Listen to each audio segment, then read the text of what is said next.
Hello, everyone. Episode 303, Aussie Tech Heads, 16th of August, 2012. Thank you very much. What have we got for you this week? We've got heaps for you this week. All the good news and reviews and everything else to go with it. So yeah, another Thursday night, 16th of August, and the footy finals are near us. Welcome, Eric. Hi, mate. How you going? Can you hear me okay? Yes, loud and clear. Thank you very much. So welcome to the lounge here once again, live.thesecrethub.com. You can watch the post-recorded video at video.aussietechheads.com.au, which takes you to the YouTube channel, which is good. Go and check it out, or just click on the video on the front of the homepage every week. You can listen to us through, through iTunes. And I tell you, iTunes, I don't know what's going on with the album art in the iTunes store. Apologies for that, but it seems that they're not refreshing their links or something, and they've lost my art, and it's not coming back. So I've sent them an email today, which I don't expect to get a response from. But anyway, let's hope we can get some album art back on the shop in the iTunes store. But at least the album art is coming through on each individual download. Well, it should be. All right. And also thanks to Tech Webcast for let us rebroadcast their show, techwebcast.info, every Thursday night. So they've got they get a lot of good guests on. They just have a bit of a chat for about half an hour. And top quality guests too. That's all good. It's all good. All right, no Will again this week. He's in wedding preparations. He's going crazy. He's snowed under and under the thumb maybe. He's cowering in the corner. That's right. I don't want to do it. I don't want to do it. He's finally now learning how to take instruction because he will be doing a lot of that. He'll be putting his instruction in the practice within a month. That's right. It'll be, Will, pick up your towel. Will, pick up your clothes. Will, get out. It'll be non-stop. It'll be non-stop. So, all right. So, hi to Sonia anyway. How you going? Okay. All right. What do we got going this week? We got another, a few good stories. Anything interesting outside of tech, Eric, with you this week? Would you like to hear? Yeah, why not? Like to hear? All right. I'll keep it simple. I don't want to bore people and go from the viewers we've got to zero. During the week, I've been... August 2, I transferred some points from a hotel chain. I won't mention their name. They've done nothing wrong. I've transferred some points from a hotel chain, quite a reasonable number, six-figure amount, to Virgin Atlantic airline, because you're allowed to do that.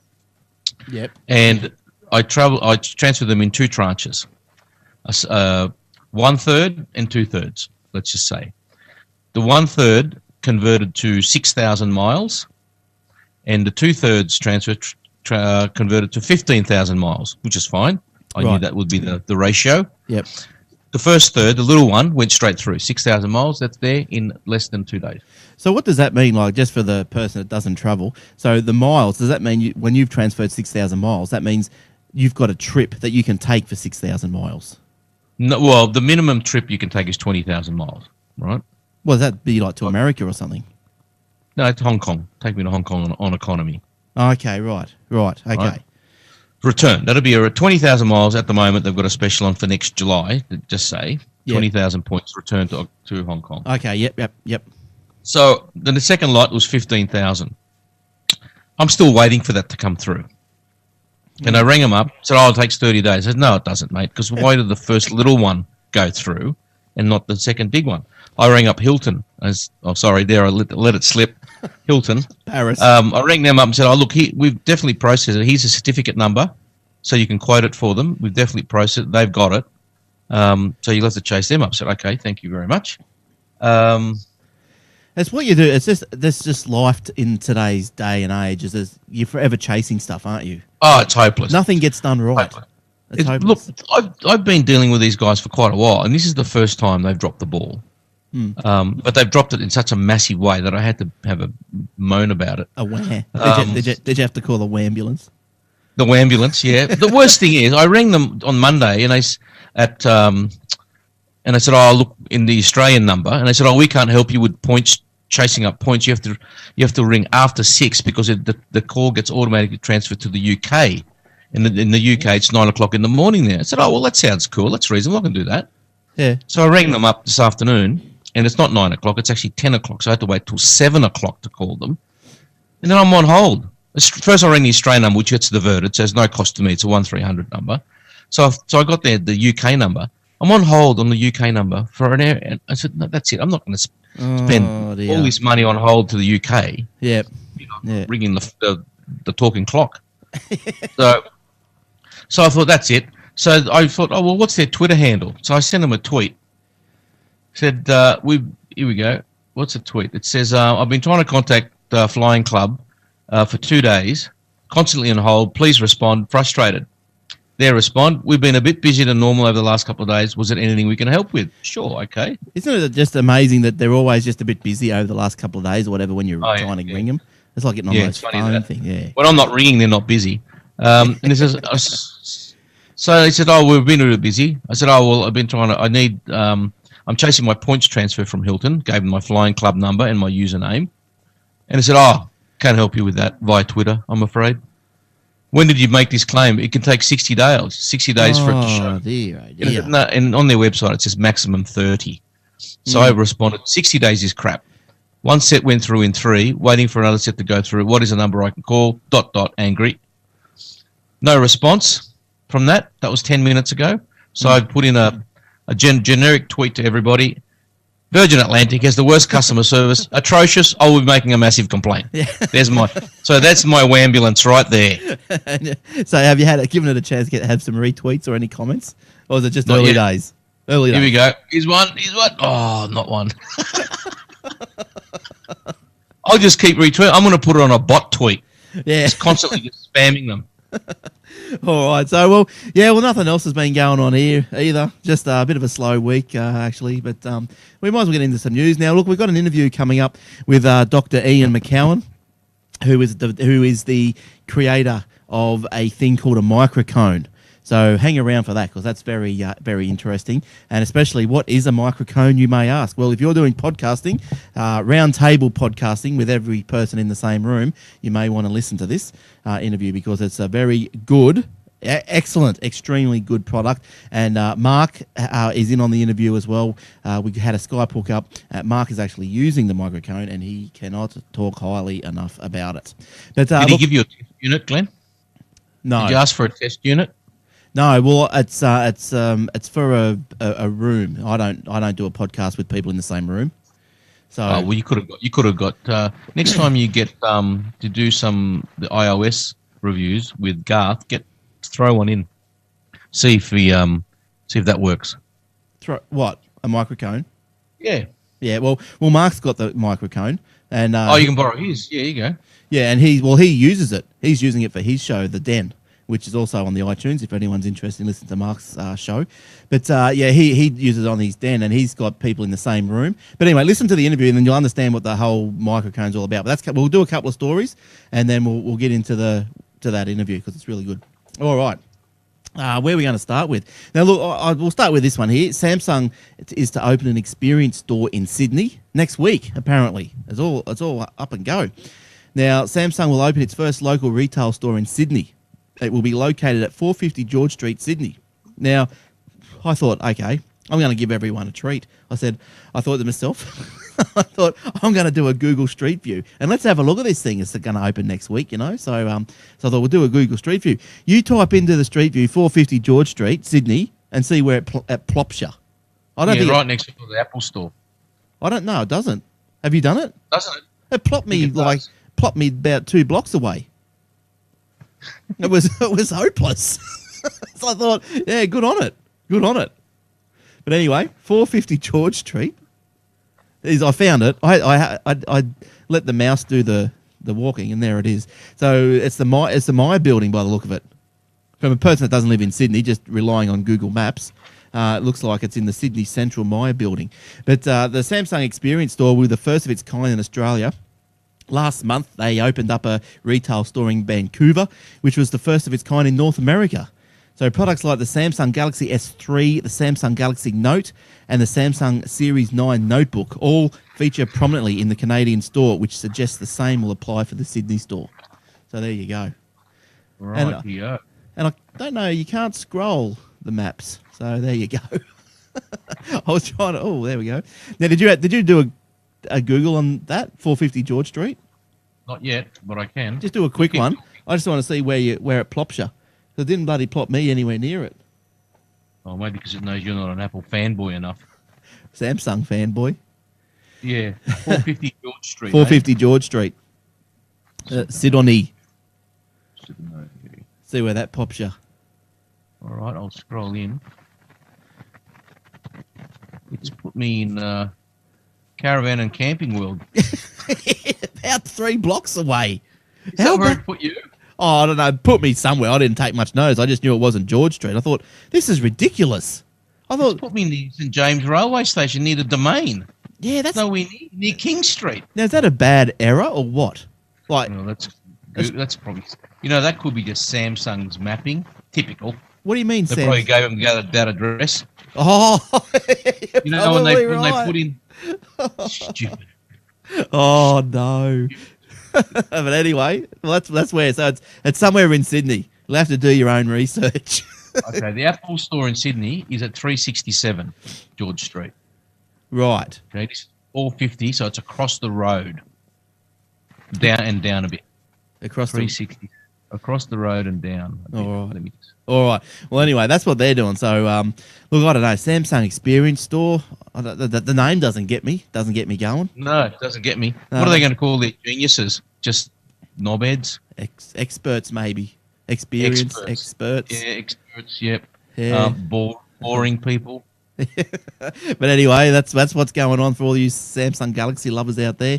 Now, look, apparently it has got traction, this Samsung phone. Like I see a few Facebook posts, people asking what's the best phone, and of course I'm just going iPhone, and everyone else is going, oh, the Samsung, and I'm just going, I don't understand. I'm saying, you know, it's got a bit of popularity at the moment because they'll be out of business soon after Apple wins the court case. But like, you know, Kim comes out the other night and she goes, oh, I wanted to put a few more songs on her iPhone or TV shows or something. So what I've done is I've set it so it'll copy across the most current 3 shows or something, however I set it up. Yes. And so she couldn't believe it. She just plugged it in, ready to be thinking she's going to have to do all this massive computation, you know, to try and get on an Android. You've had that experience. Yeah. You've tried to transfer stuff across, and it's just like, oh my god! I don't like. At the end of the day, I do just not get why other mobs like Samsung have not jumped on and made it so easy like the Apple. Why can't they just have their own iTunes app? Yeah, I have no idea. No idea. You can buy songs and you can download. You call it, iSamsung or some stupid name like that. That's right. And your songs, any song that you buy, you can import it into that program or that on your Mac or your PC, and then sync it across to your whatever device you've got. Yeah, look, I don't know. I think there's software out there that supposedly tries and does it. So I think there's something called some Spank the Monkey or something like that. But I don't know what it is. It's Monkey Genius or Monkey Juice or something. I don't know. But anyway, that's enough of that. Now Microsoft, they're still carrying on about their Metro. They don't want people using Metro. You can't believe it, can you? I know. We've been on. I thought we covered this last week. We did, but Microsoft has told Windows 8 developers that if they use the word Metro in the name of their software, the app will be denied. Now, app denied. Yeah. Now, the warning now appears in online guidelines for developers in a section labelled "Naming Your App." Blah blah blah. Now, as of Wednesday, there were still 4 apps in the Windows Store that used the word Metro in the titles, including Metro Twit and Tweet Paint Metro. It's unclear whether these apps' names will have to be changed. Now, on his blog, I started something. This guy Longfellow.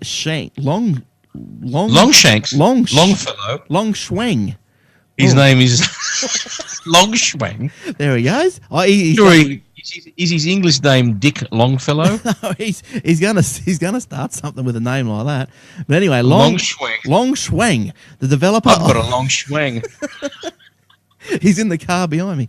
Now, the developer of Metro Tweet called the new restriction illogical and added that they will be seeking legal advice. Now, which is, this is. What can you do? I don't know. What is it? Okay, what's the guy going to tell him? So, okay, well, Metro has put in a cease and desist against Microsoft. Metro AG. Microsoft have caved in because they're a bunch of girls. So what's this guy going to do? Some one-man developer's going to go, well, I'm going to take them on. Oh, give me a break. I reckon Microsoft probably send Long Shuang an email and just go harden up. All right. Yes. Now, Microsoft, just on the Microsoft 8, then we'll go to the interview. Microsoft 8 Windows RTM to everybody. Anyone in the world can go and download the RTM. Microsoft has released its final version to the MSDN and TechNet subscribers. It's also posted a 90-day evaluation copy that anyone can download. Now, unlike the versions distributed via TechNet and MSDN to the paying subscribers, the evaluation expires after 90 days. Now, at that time, Windows 8 blackens. The desktop background displays a persistent notice that the operating system is not genuine, and most draconian of all, shuts the PC down every hour without giving the user a chance to save work in progress. Nasty. But anyway, you should go and buy one. When the evaluation period expires, users will have to replace it with a purchased copy or other operating system and reinstall applications and files. So you can't just go and install it, get up and running as a production machine, and then just put in a proper buyer code and put it in. You got to reinstall it. So yeah, if you just got to use it as a little bit of a test program. If a user downloads and then launches the evaluation copy today, it will run until November 12. About 2.5 weeks after Microsoft officially launches Windows 8. Now, if you want to download the 90-day trial, there's a link in the show notes, aussietechheads.com.au. The 32-bit... I'll be using that. Yeah, you won't be doing it? No. Anyway, look, I don't mind it. Look, it's going to go. It'll go. You sicken me. It'll go. Look, I'm actually looking forward to the tablet, the Microsoft Windows on the tablet. I'm glad that you mentioned that, because you've got rumor. Rumor, breaking news. Microsoft Microsoft Surface tablet to cost $199. Rumor. $199. $199. If rumors, that'll be the most basic model. Obviously, it'll probably have a keyboard, and that's about it. If internet rumors are to be believed, the Microsoft Surface tablet could cost just $199 when it launches later this year, according to an inside source, in quote end quote, at the recently held Tech Ready 15 conference, which is an internal Microsoft event. The price and details of the tablet's launch were told to attendees, so it could be a pretty good rumor. Yeah. The source states that the ARM-based Windows RT tablet will be priced at $199 and will launch on October 26. Get it? There you go. Wow, there you go. Because look, $199, you'd be silly not to get one. $199, I'll get one. You'd get one, wouldn't you? See. Oh, we'll see. Because if it's a heavy brick and it's like a doorstop, then I won't get it. It's got to be sexy. I saw a quick report just through the week that the iPad 70% of the tablets that are sold, so they're still going gangbusters. All right. Now we'll cross over to the interview with the doctor, the good doctor, when I find where I've put it. And this is quite interesting. The webpage, if you want to follow along with it, if you want to have a check it out while he's talking, is devaudio, dev-audio.com. So have a look at that, and we'll go and we'll play this if if all goes well. We'll hear something in a minute. Through the week, Mark and I caught up with Dr. Ian McCowan. 2008, he created or founded Dev Audio Proprietary Limited, a privately held company based on Australia's Gold Coast. Dev Audio appreciates the support it has received from the various government initiatives, including Commercialisation Australia, Aussie Industries Comet Program, and the Queensland Government Smart Futures Fund. With us to have a chat about the product of Dev Audio, the microphone, is Dr. Ian McCowan. Welcome. How are you? Yeah, good, thank you. Ian, can you tell us a little bit about the story behind Microcone for all the listeners? Sure. I mean, I've got a background as a researcher in computer speech technology and audio microphone array technology. So I was working as an academic researcher for a number of years, and at a certain point I got a bit tired of just doing research and writing papers about it, and really wanted to actually create a product and take it all the way to market. So a bit over 4 years ago, I launched out on my own to create a product based on microphone array technology, and that's become the Microcone device. So were you trying to fill a void well, obviously it'd probably to fill a void, but were you not happy with the microphones that were out there in the market? So really, I guess the driving vision I had at the start was to create a better voice input for group scenarios. So I think the void in the market is for easy voice interfaces or devices designed for groups. You know, the world today, we've got so many devices designed for individuals, particularly with PCs and laptops and iPads and headsets and all this sort of thing. But when several people get together, you know, there's really a gap, I guess, in the market for devices that are designed for that from the ground up. Yeah, so the microcone, so I think the listeners can go to the webpage to have a look at that. It's what shape is that? Hexagonal. Is that right? Six-sided? So yeah, you can go to the webpage, devaudio.com. It's a cone shape, hence the name microcone. But it's a hexagonal cone. It's sort of got 6 gentle facets around it, and why it's got that is it divides the space around it into 6 different directional sectors. So it outputs 6 60-degree directional beams, if you like. So you've got. Does that mean that it's actually got like 6, like, so in layman's terms, I suppose it's got 6 microphones in it, pointing each way? You can consider that it's like having 6 directional microphones. Actually, inside the box, there's 7 omnidirectional microphones, but it's the signal processing that converts those 7 omnidirectional signals into 6 highly directional signals. Right. So how I was going to say, with regards to the microcone itself, is there any actual products out there that are even remotely similar to the microcone, as far as, like Glenn was saying, you're filling a void in the market? Because like I've doing what I do here, I was like continually looking for something that could actually record a room of people, as in, like, you know, 3 or 4 people. And like I was using the iPad, the iPhone, I was using the Blue Yeti microphone, because the Blue Yeti actually has the omnidirectional recording, but it was always way too soft.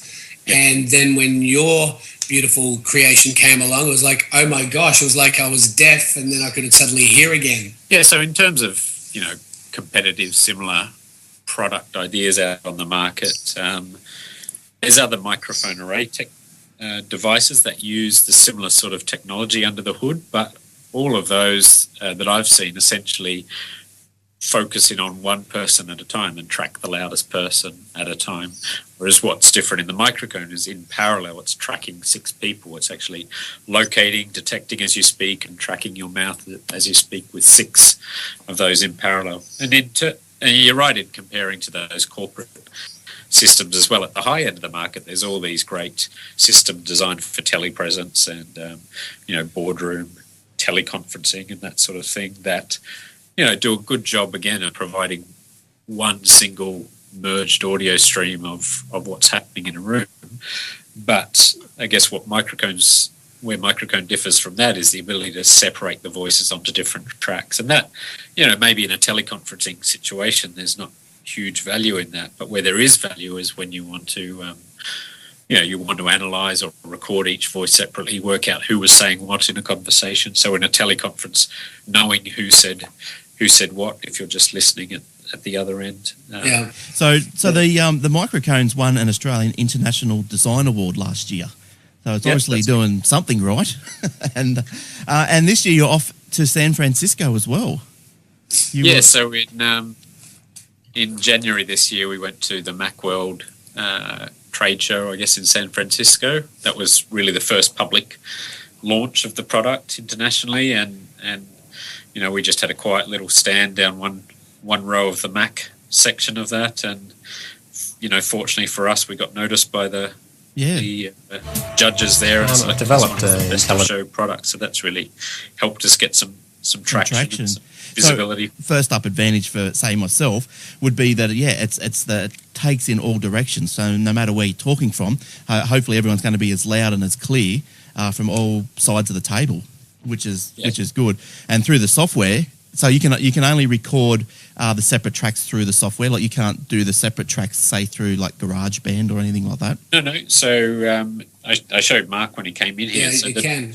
The device appears as a It appears as an 8-channel microphone on the system, actually. So the first 2 channels are just a stereo mix, Right. and then the final 6 channels are the separated directional channels. So, for podcasters such as yourself, I guess the use case is if you want a mobile solution that allows you to conveniently record people onto multi-tracks so that you can edit and mix that later.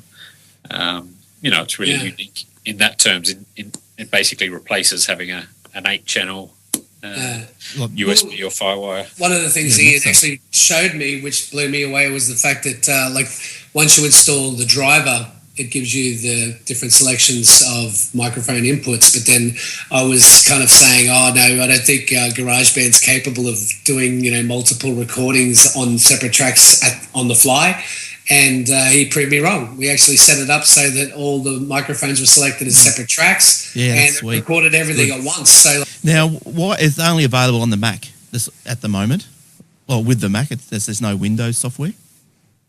So the device itself is available on Mac or Windows. There's the same drivers for Mac or Windows. Okay. The problem being that on Windows, as you probably know, there's not a lot of software out there that handles an 8-track microphone device. Right. So you can use it, no problem, on Windows at the moment, but there's no apps done for that. So we're currently in the process of porting our meeting recorder app on Mac onto Windows, and I'd say certainly in the next 2 to 3 months that'll be released. Okay.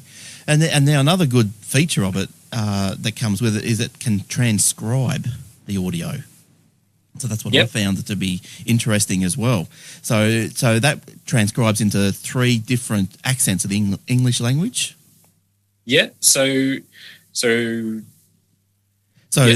the application on Mac, Microphone Recorder, and that's really designed to make it easy to record and tag, if you like, or annotate and index your meetings so that you quickly go back later.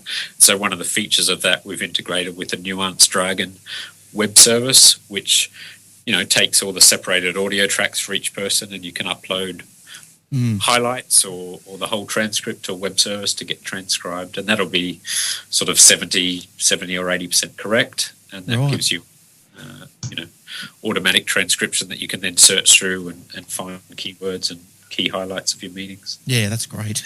And Ian, you're based on the Gold Coast. This is right. Yep. Yeah, and have you always been a Gold Coaster, or you've seen the light and moved up to the sunshine? Yeah, at the age of 5, I saw the light and relocated my family here. Oh, yeah, nice. I love that. I grew up on the Gold Coast, just went to school locally, and then did uni up in Brisbane, and then I moved overseas, worked in Europe for a few years, and then moved back to the coast for personal reasons as much as anything, and sort of chose this as the base to do this. I mean, these days you can build a company from anywhere. So yeah, true. Now on your on the webpage, in the About section, there's a YouTube video, so people can go and have a look at that one. Is that you in the video? Yeah, it is. Oh, good stuff. All right, yeah. So so how's it going for you, Mark? The microcone. I've actually recorded probably 2 or 3 different conversations so far, and when you actually listen back to the previous recordings that were done on the Blue Yeti, and then in exactly the same environment, we're sitting in the same chairs, like there's no cheating going on. We're just basically sitting back, relaxed. The difference in volume and clarity is probably 90% better. Like we're really, really, really, really, really, really impressive. As in, one of the ones that I've just recently done, which was done on the Blue Yeti, I literally had to amplify within the app, within the editing app that I've got. You can actually amplify the audio. Right. You don't need to do that with the microcone. It's completely crystal clear, and like I said, it's a blessing. It really is. I'm loving it. That's good. Now you can go online to purchase one of these, or go and see Ian up at the uni. Is this right? That's yeah. So normally I don't do sales from the office here, but for Mark I made an exception. So it's online. So buy it online. Sales online. Yep. Yeah. And that's dev audio with a hyphen in the middle, or a dash in the middle. So it's dev-audio.com. Yeah. If you forget the dash, it'll still find us. Oh, okay. That's awesome. And what is there any other products in the pipeline that you can talk about? The focus at the moment, because the main application we're selling for at the moment is business meeting recording and transcription. Really getting that on Windows for the business market is the focus at the moment. And then beyond that, finding smart ways to link in this ability to identify and separate speakers through to Skype and remote meetings and things like that is where we want to go next. Yeah, good stuff. Yeah, it's very good. And you can also get the microphone remote where you can use your iPhone as the remote control, which is also another bonus. Yeah. So that's yeah. You can record on the sly. But yeah. Have it in your pocket and as long as you got your Mac hiding in the corner of the table. That's right. Good stuff. All right. Mark, any more questions? Yeah, well, I was going to say the other thing that was interesting that Ian showed me was that during, when you have full control of the conversation, if there's, say for example, there's 5 people in the conversation, on the fly, you can actually remove up the volume of one person talking. So, for example, if you have people in the conversation that you don't necessarily want to be, getting their point across, you can actually on the fly drop their volume just for their microphone. So you've got full range of full control of every single microphone in the actual microphone as it's recording on the fly, which I thought was quite handy, especially with some of the guests that I get on the show. Other than that, I think it's a fantastic product. And that's pretty much it from me as well as far as questions go. Yeah, that's good. Thanks, Ian. Great. Okay, thanks, guys. It's good to talk to you. Yeah, and you can also, as Mark said, dev-audio.com or follow him on Twitter at devaudio, no hyphen. Once again, thanks, Ian, for coming in on behalf of Dev Audio and the microphone. And as always, thank you, Mark. Back to the studio. All righty. How's that little microphone going? Well, it sounded like hell from here, mate. I don't know what was going on. Oh, I hope Mark wasn't using the microphone. No, I don't know where he was sitting, but no, it was once used in probably in a proper environment. I don't know what Mark was doing, but he sounded a bit dicky. But Ian was using it, and he sounded okay. But so that's good. I just like the way that it can it can separate into 8 tracks, and you can bump up the volume or reduce the volume on each separate track on each little microphone. Yeah, that's a good aspect of it, definitely. Yeah, so that was good. All right, now we better get on to some more news then for you, I suppose. The Galaxy Note tablet. Now we've all heard about this Note. I don't know why they bother. Hang on a minute, mate. I'll just interrupt you. Yeah. You've got 90 viewers on your stream. Welcome. Hello, everyone. Put your hand up. They're just all like the Dev Audio. That's good. All right, now 9. It says 90 here. G4 whatever. All right, so Sam's my eyes must be playing up. Cleaning his glasses. That's all right. So unlike the Samsung Galaxy Tab series of tablets, the Samsung Galaxy Note 10.1 comes with a stylus-like device, which provides more control of the applications. Now, I don't know, how big is this thing? A 10.1 inch screen. Well, it's iPad size. Yeah. It's another tablet. It's been retail price $499 for 16 gig and $549 for 32 gig. There you go, take it or leave it. Now, and also just while we're sticking with Androids, if Android is the latest platform to drop Flash, it's gone, finished. So if you've already got a Flash Player plug-in on your device, it will still work, although the official development has ceased. And if you're buying a new device which has Jelly Bean on it, you got Buckley's are getting Flash going unless you do it some other way. But, as they say, everything's moving to the HTML5. And so all the sites, if sites have got Flash on them, no doubt in a short period of time, current sites, they'll be redesigning and changing everything to the HTML5. So look, Steve Jobs saw it coming. He hated it. He didn't implement it on the iPhones, on the iOS. Oh, it's a pig. Yeah, and look, and it's probably like it. If everyone's going to stop using the Flash, it's going to stop this argument of, well, I'm not going to buy an iPhone or whatever because you can't play Flash. Like that was a consideration that went through my mind when I was doing the iPad. But I mean, You know, but now look at it. Brings the iPad back into a bit of flavour. I would imagine, because everyone's not doing Flash anyway. All right. Okay. Yes. Yeah. Did you have any stories? Anything, Eric? Yes, mate. Apple in talks to build a cable set-top box. Turn the mix minus down. You've got him. You've got that audio still going there. Sorry. That's all right. Apple in talks to build cable set-top box to display live television. So basically, the Apple TV that you've got, Glenn, Yeah, the Apple TV. will now become a set-top box, Well, like a Foxtel. So all in one. Right. All in one. What That's what you want. Well, that's what I want. But what about free to air? Well, it goes without saying. If you've got a set-top box, you get free to air.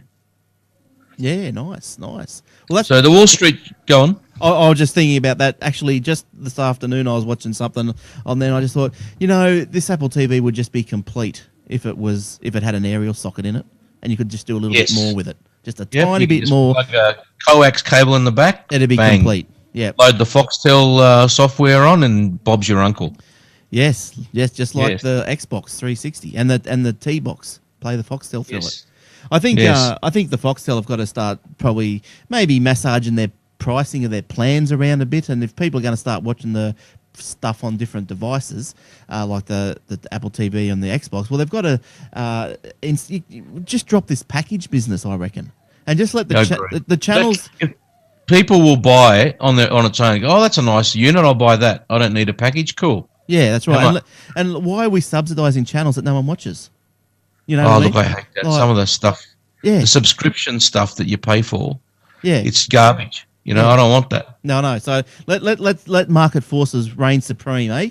Let's get the stuff that you really want. Should be able to subscribe to it channel by channel individually. That's right. None of this monopolistic or communist stuff. That's Go right. away. And I'll tell you, I'm not happy with ads. Too many ads starting to creep in. No. The Oh, Wall Street Journal yeah. is reporting that Apple has a set-top box in the works that would allow viewing of live cable television as well as other content. Apple is in talks with some of the biggest US cable operators about letting consumers use an Apple device as a set-top box for live television and other content.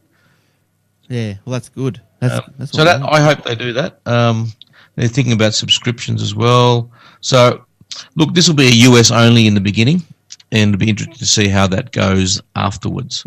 Yeah, well, that'd be good. That'd be a bonus, because it's long been a bit of a thing of mine that the Windows Media Center, it's perfect. It just needs a little bit more work, and why they don't plug the guts out of it, I don't know.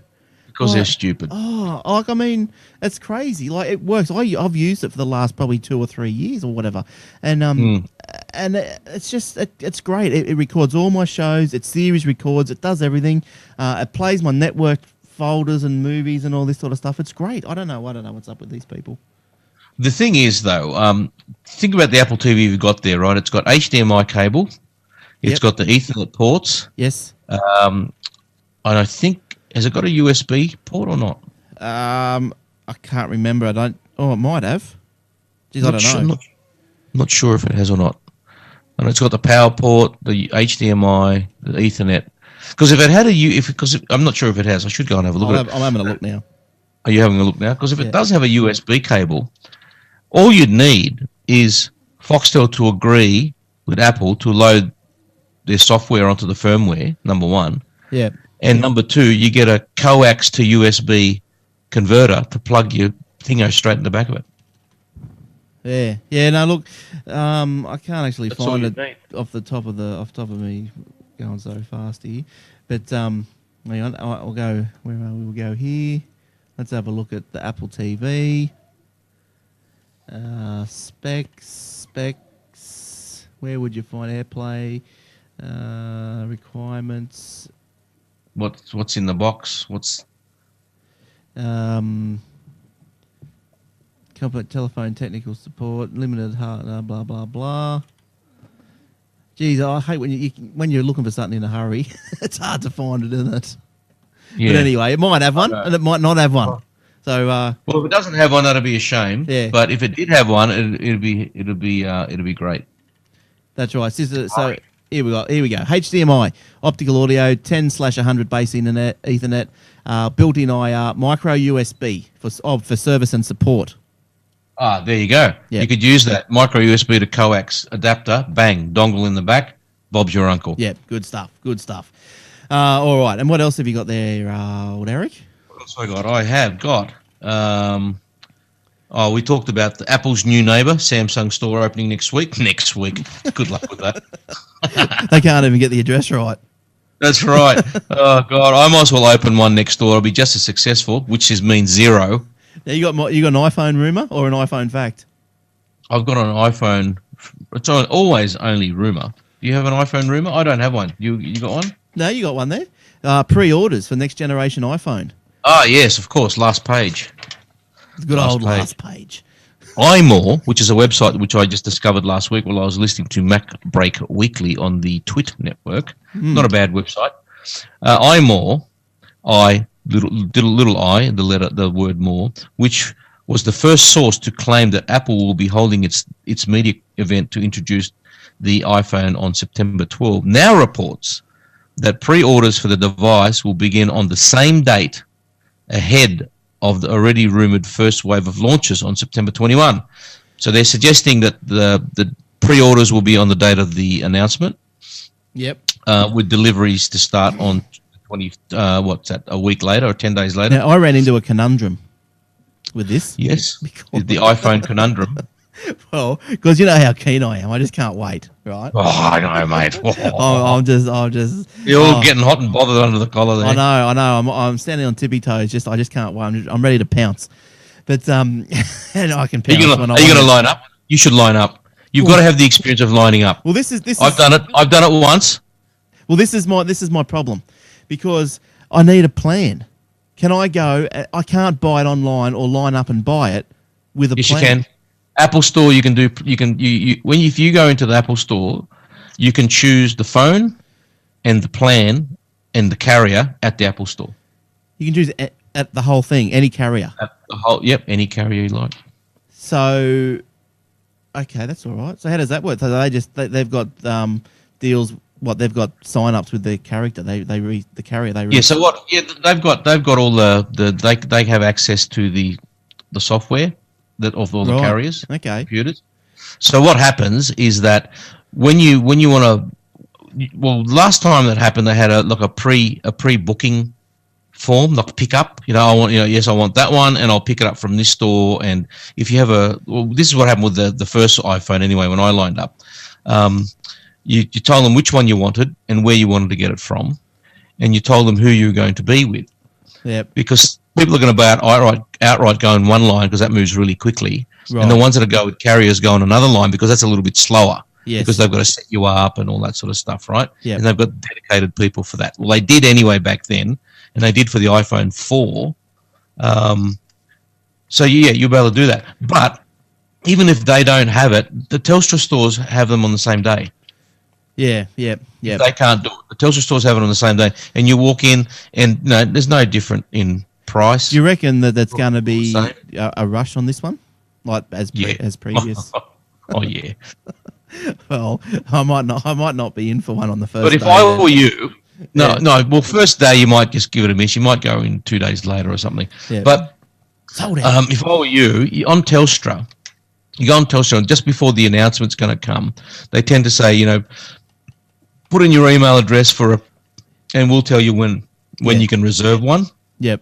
And then when you reserve one, you just walk in, regardless of the line. You've got a reservation. You walk in front of everybody and get your phone. Yeah, I'll do that. I'll probably reserve one. I think I'll be doing that.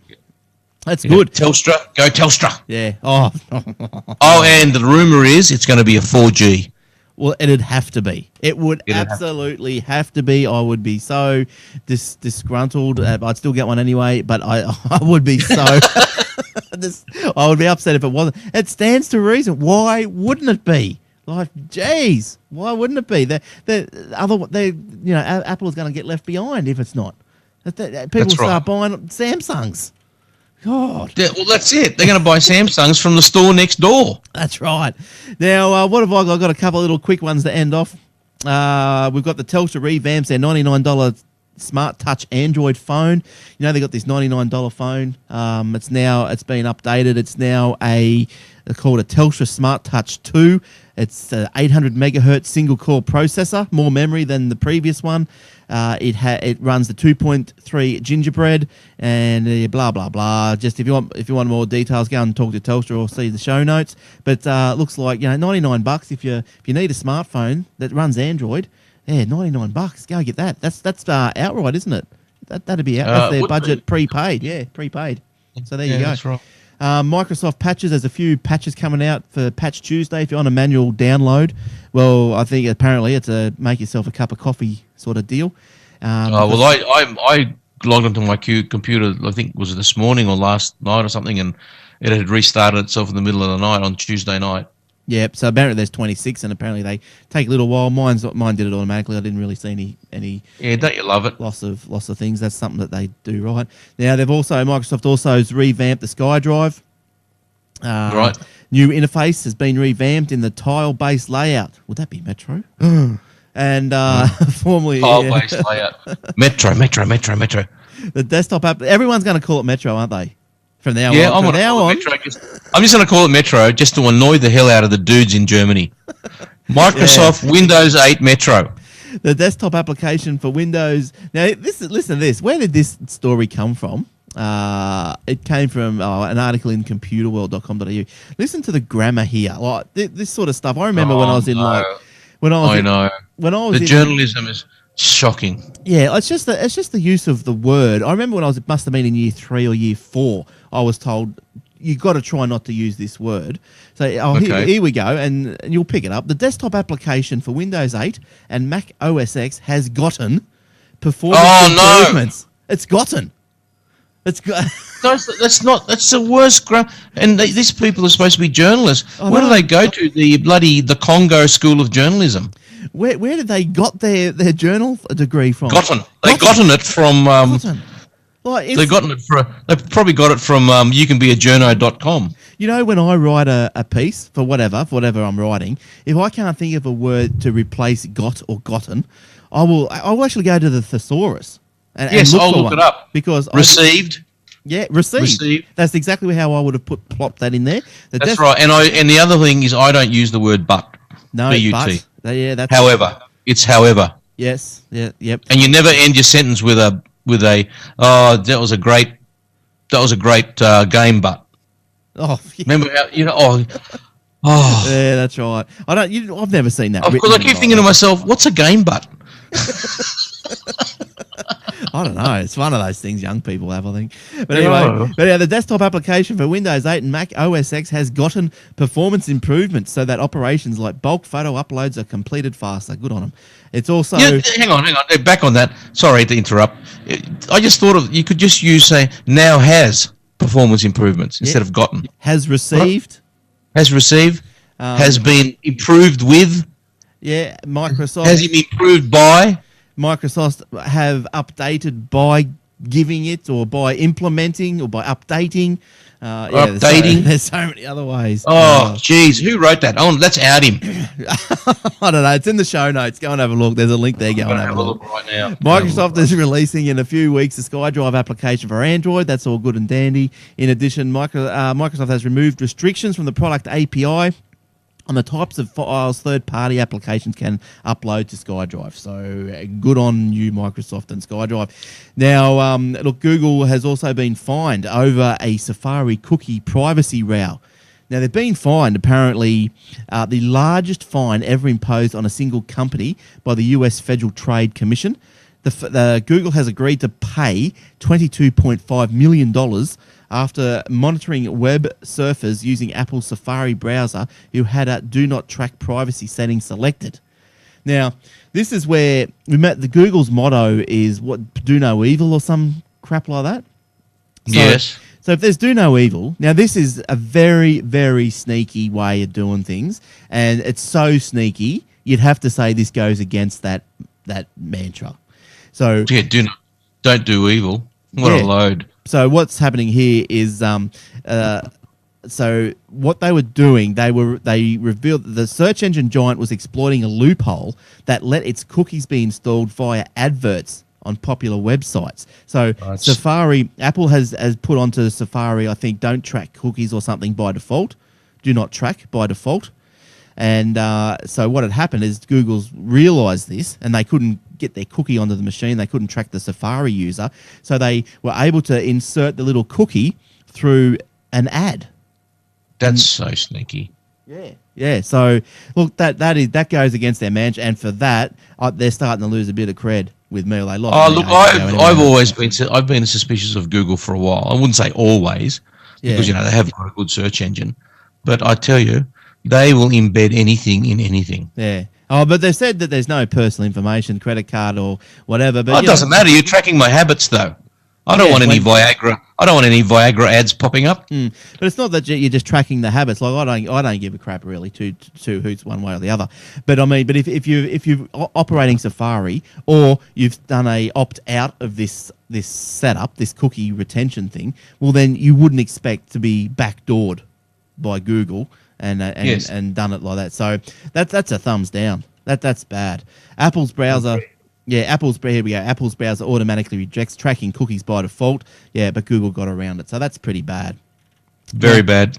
Bad boy. Bad boy. Now, you want to go back to the name. I'm going to out this guy. Yeah, article is from computerworld.com.au. His name is Juan, Juan, Juan Carlos Perez. Mate, having a Latin surname is no excuse for bad grammar. I've got a Latin surname and I don't use Gotten. Yeah. And you're a journalist. No excuse. Goodbye.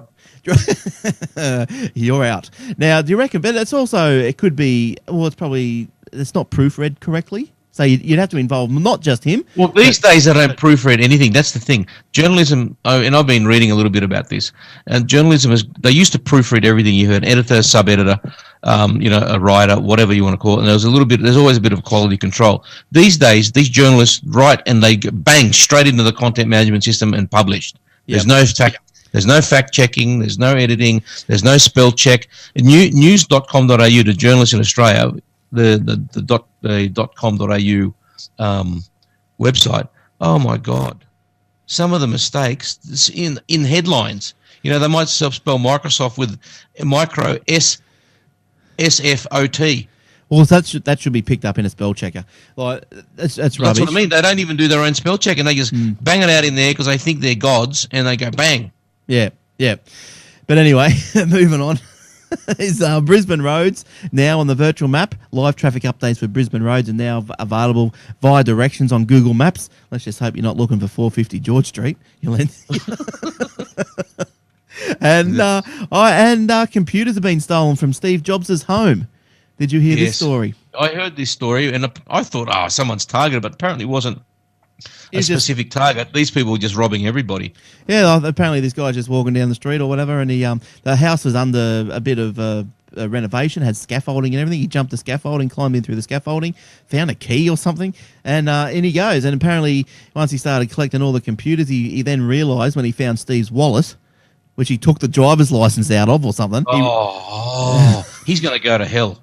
He's going to go straight to hell. More than 60. You know where he's going to go? You know where hell is? Samsung store. 450 George Street. More than 60,000 worth of computers, jewellery and personal items have been stolen from Jobs' home. The house was being renovated, blah, blah, blah. The burglar made off with iPads, iPhones, Macs, Tiffany jewellery, beads, headphones and crystal champagne. Oh, what a crystal. Yeah. Oh, what a creep. What a creep. Listen, and not only was it he go, how's this? Like if you were still alive, you'd be spewing because it's just it's not. Get him. It's Don't obviously worry. He's gonna put malware on his computer. Yeah. From the grave. He also took Steve Jobs' wallet, as I said, which contained his driver's license and $1.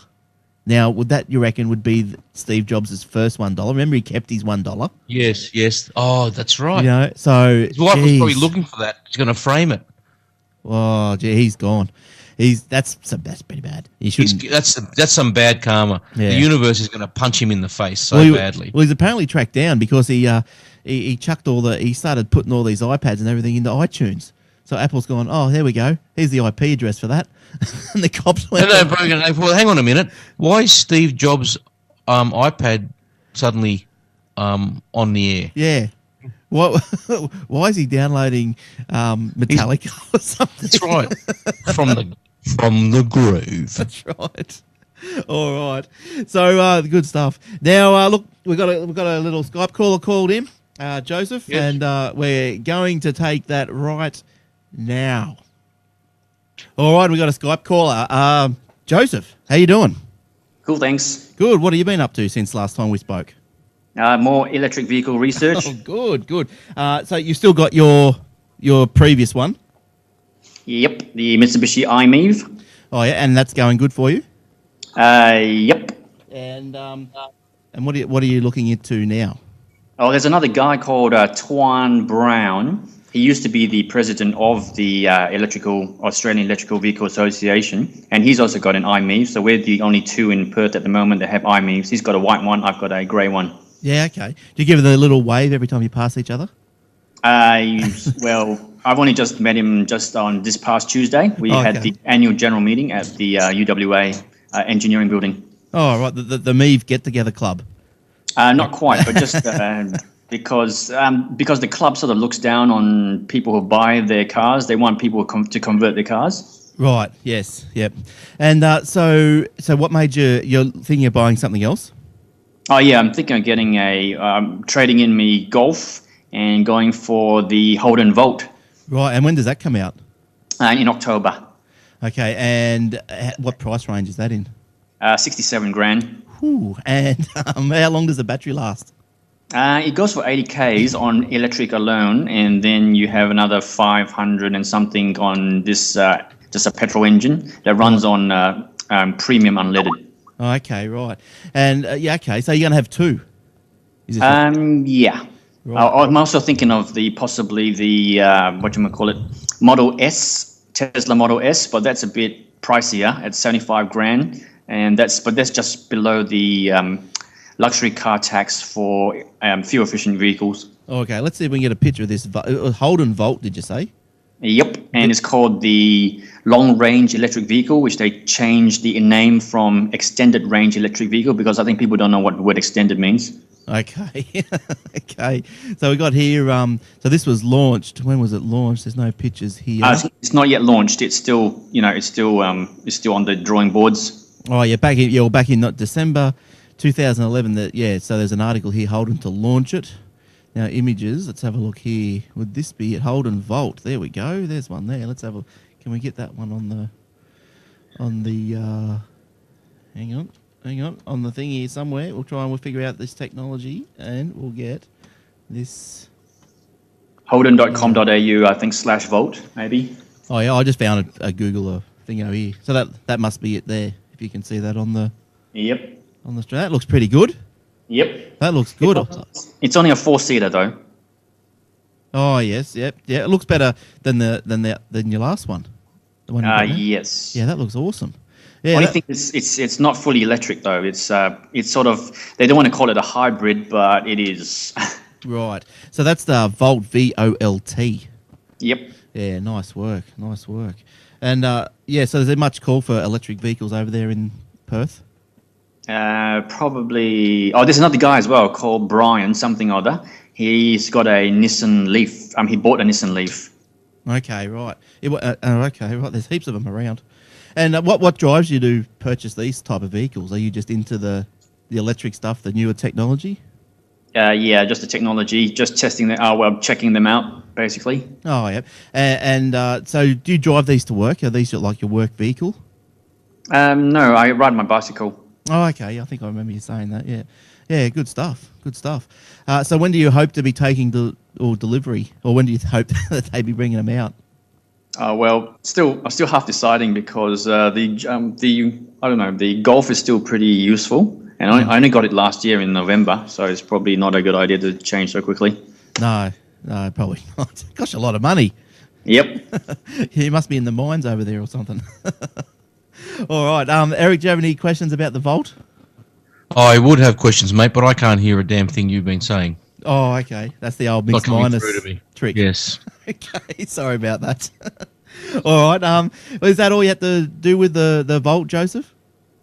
Yeah, that's about it. Well, only one big thing is that the salesperson says that all you have to do is to unplug your fridge in the in the garage and plug this thing in, because it has a 10 amp plug on the end of it. Even though the Nissan Leaf and the iMeave, they only draw 10 amps, but they've got 15 amps plugs fitted onto the end of the sockets. Oh, okay. So these ones you can just plug straight into the normal household outlet.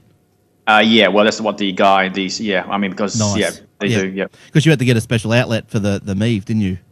And I have 15 amp sockets installed, but theoretically you don't really have to do that, because the charger only draws 9.7 amps. Right. Okay. Yeah. Nice. All right. Good. I can hear him now. Thanks for that, Glenn. I can hear him now. Oh, that's all right. Did you have any questions? Yeah, just a simple one, just based on that last comment. Do you have to unplug the fridge, or can you use a power board, Joseph? As long as if you've got a 32 amp probably socket, then it should be fine. But I think you would have to unplug the fridge if you only have a 10 amp socket. All right, or if you're your hydroponic marijuana growing unit, you'd have to unplug that as well. Yep. That's right. That's on the phase 1 though, or phase 3, or whatever it's called. That's right. That's right. And it doesn't matter, because you're stealing that from next door. That's right. All right. Good on you, Joseph. No worries. Thanks for coming on. Let us keeping us up to date. It's always good to hear what car you're looking out for. Yep. Good stuff. All right. Thanks a lot. We'll talk to you again soon. Okay. Catch ya. See ya. Bye-bye. Bye. Now, I don't know. Thanks, Joseph. That was good. If you want to call into the show, just Aussie Tech Heads is the Skype handle. Aussie Tech Heads. Now, Eric, have you been following the Mars Curiosity rover thing? Are you interested in it? Not really. Until they find life, I'm not interested. Yeah, look. I watched the live landing and all the live, whatever you call it, and all this sort of stuff. I've been taking a bit of a outside interest, but today I saw something that really did make me think, wow, like this is pretty cool. Like there's I'll just do a bit of the story first. Dog's having a little cough. Apparently it's got an upgrade. The software's been upgraded. It's from 4 light years away, and Vodafone can't fix their towers. That's good. The 4-day software upgrade started on Saturday, and it was all planned. It should have wrapped up by Tuesday afternoon. So it headed to the contrary. So I guess that worked. You know what I like the most out of it? They've sent this rocket there, nuclear power. Don't you love it? Don't you love it? Yeah. Well, you don't like that? No, I love it. That's firing. It's fantastic, because I'm surprised Penny Wong's not on Mars protesting. Don't land here. She is on Mars, isn't she? Yeah, well, she should be. There are 2 computers aboard the Curiosity, which has been on the surface of Mars for just a little more than a week. The main computer was upgraded over the weekend, and now the backup computer is halfway through its own upgrade. Now, the software upgrade, dubbed R10, is focused on running the rover's surface mission. It was uploaded to the rover during its 350 million mile trek to Mars. That's a unbelievable. Long way. It is. This stuff is just unbelievable. The surface software holds advanced controls to drive it, as well as to operate its 7-foot robotic arm. Now, Curiosity is tasked with a 2-year mission designed to gather evidence that Mars is or has been capable of supporting life, probably in microbial form. Microbial. Now, this is another thing. I didn't realize how big this thing was. Do you know how big this thing is? I didn't. Isn't it the size of a decent sized sports car or something? Yeah, I thought it was like a little Tonka truck, but it's a. I did, but it's a SUV sized. Yeah, it's massive. Yeah, nuclear power robotic rovers equipped with 10 scientific instruments. Curiosity has the most advanced payload of scientific gear ever used on Mars, including chemistry instruments, environmental sensors, and radiation monitors. The payload is more. It's all there. It's all there. Yeah, Curiosity isn't working alone. Along with a few Mars orbiters, NASA also has one working. NASA has the other one working, the other working rover on Mars as well. Now, look, I know now this. I've got this. Look, there's a link in the show notes. www.360cities.net. Now that's the top domain. If you want the rest of it, you'd have to look at the show notes because it goes on to a bit long. Now, Theo's sent back, the SUV little rover has sent back all these photos. Now, some dude, and I'm sorry that I haven't got your name, mate, but if you want to know who it is, just have a look up in the show notes and go to his thing. But he stitched them all together. Okay, so he stitched them all together to make like a panorama of Mars. Now, you can go now. I know this is not going to be interesting for podcasters, but you just go to the website or watch the video on the YouTube. But so you can go in and out. So there we go. We'll go from there. And you can go around. Hang on. You can go around here. You can. Ooh, there we go. Isn't that cool? That's pretty good. That's pretty good. I like that. And you go up. Where will I put my pool? Oh, that's what I was looking for before. The sun. Look at that. Mars sun. It actually looks It's like our the sun. desert. It looks like what? It looks like our desert. That's our sun. They share the same sun. It's our sun. Yeah, but that's the robot there. I wonder what the temperature is there. I think it's a little bit less than ours. Is that right? Because there's some greenery there. You know, it's green. It's not grass and stuff. What is that? It's green. There's got to be life. Come on. But look at that. It's just there's the tracks that it's done, and it's in a crater or something. So you wouldn't expect probably too much growing. Wouldn't it be funny if he's going for a drive and suddenly he goes, "Oh, there's a bar and a nightclub." It's like weird looking dudes there. Yes. But I just thought that was pretty good. That's pretty good. That's very good. I'm going to look at that. But you can when you look at this and you go, this is another planet. You're looking at this panoramic view going, this is another planet. Now there's little ones here. I think that's actually takes you back to Earth, that one, that little arrow there. Where are some more? I don't know. What's that there? What's this arrow here? New Mexico. I don't know why he's put these arrows on here. Here we go. Spirit rover. Go to the NASA website and it's got everything on there. Yeah. It's brilliant. But there you go. So have a look at that. I just love it. Let's see if we can get a top view of this rover. There we go. Get a good tan by the looks of it. Yeah. Isn't that good?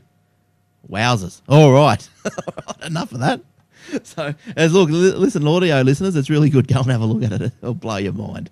All right. Anything else, Eric, before we head off? No, I'm done, my friend. I think. Right. Good stuff. Good stuff. Well, thanks for coming in. It's been a good show, full show this week. And Yes, it's been a very full show. the audio's working for you these days? Yeah, mate. Well, now that you fixed your end, yes. Good. All right. Okay, so thanks everyone, and we'll hope to see you all pretty soon. So that's another show. So we'll see you all next week. Have a happy week. Bye-bye. See you guys. Thank you.